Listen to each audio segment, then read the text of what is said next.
दोस्तों, आज की कहानी है बुरा मत मानना दीदी। हम तो अपनी सास के पैर भी दबाते थे जब तक सास को नींद नहीं आ जाती थी। मजाल उसके कमरे से निकल जाएं। घर के सारे काम खत्म करने के बाद कितने ही थके हों, रात को उनके पैर दबाए बिना सो नहीं सकते थे। लेकिन मेरी मम्मी तो बिल्कुल ऐसी सास नहीं है। सरिता ने अपनी भाभी काव्या की बड़ी बहन भाव्या से कहा।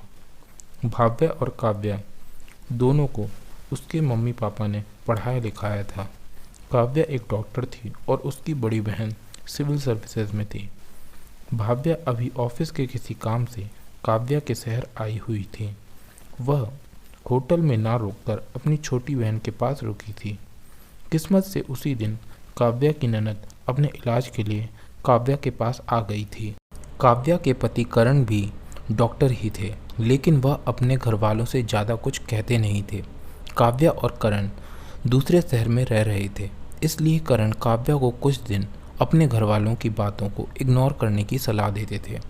काव्या की ननद और सास अगर दोनों एक साथ काव्या के पास रहने आ जाते तो सरिता की बातों के कारण सास का व्यवहार बदल जाता था।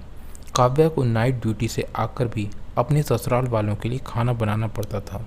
उसे तो कोई चाय को भी नहीं पूछता था। लेकिन 10-15 दिनों की ही बात थी। यह सोचकर काव्या अपने गुस्से को दबा जाती थी।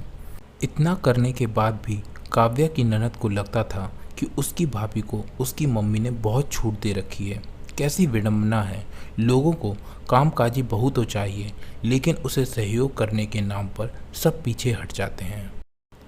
हमारी सास से पूछे बिना घर में पत्ता तक नहीं हिलता था। खाने में क्या बनेगा से लेकर हम कहीं बाहर जाते हैं तो क्या पहनेंगे, यह हमारी सास ही तय करती थी। मेरी मम्मी ने तो भाभी को खूब छूट दे रखी है। सरिता का बोलना बदस्तूर जारी था। सरिता की शादी जल्दी हो गई थी। वह केवल सेकेंडरी तक ही पढ़ पाई थी।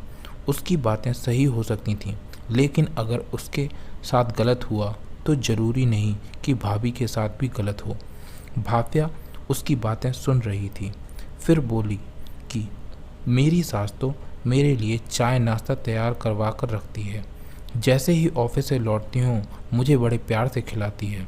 रात को तो मुझसे पूछ लेती है कि कल क्या पहनोगी। अगली सुबह मेरे कपड़े तैयार करके दे देती है। यहाँ तो बेचारी काव्या को नाइट शिफ्ट से आकर भी आराम नहीं मिलता है।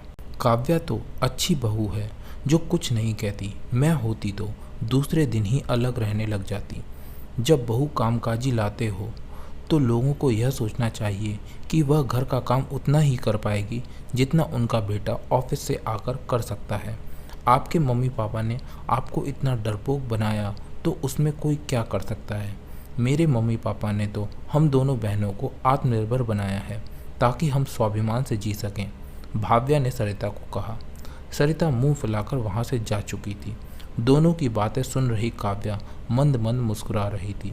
मेरी दीदी मुंहफट हैं, गलत बात बिल्कुल बर्दाश्त नहीं कर पाती।